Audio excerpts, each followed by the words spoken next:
নমস্কার, আমার নাম নিরুপমা মিত্র।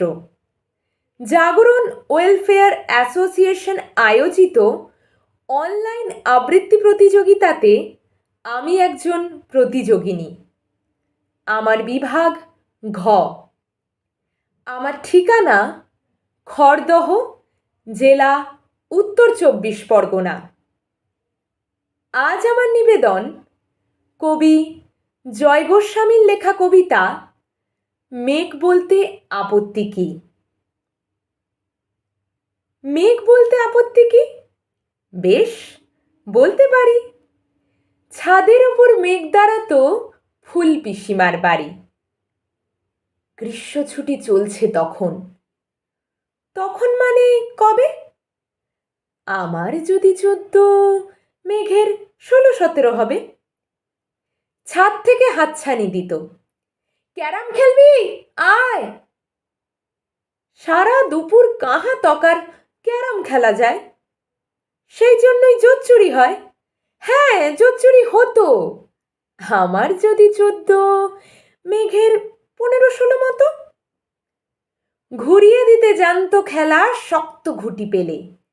জায়গা মতো সরিয়ে দিত আঙুল দিয়ে ঠেলে। শুধু আঙুল, বোর্ডের উপর লম্বা ফ্রকের ঝুল ঝপাং ফেলে ঘটিয়ে দিত ঘুঁটির দিক ভুল। এইটা না, ওটা, হ্যাঁ এইখানে না ওইখানে। ঝাঁপিয়ে পড়ে ছিনিয়ে নিল ঘুঁটির বাক্সটা। ঘুঁটিরও সেই প্রথম মরণ।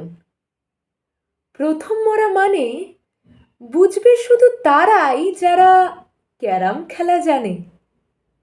চলেও গেল কদিন পরেই। মেঘ যেমন যায়, কাঠফাটা রোদ দাঁড়িয়ে পড়ল মেঘের জায়গায়।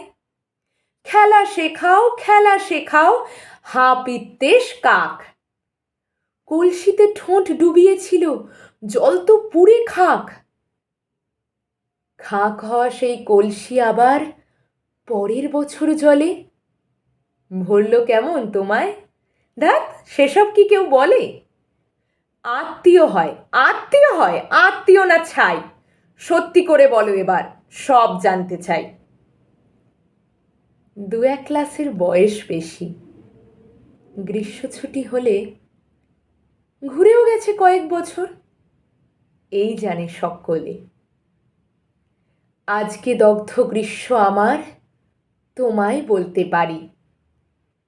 মেঘ দেখতাম ছাদের ঘরে, ফুল পিসিমার বাড়ি। নমস্কার।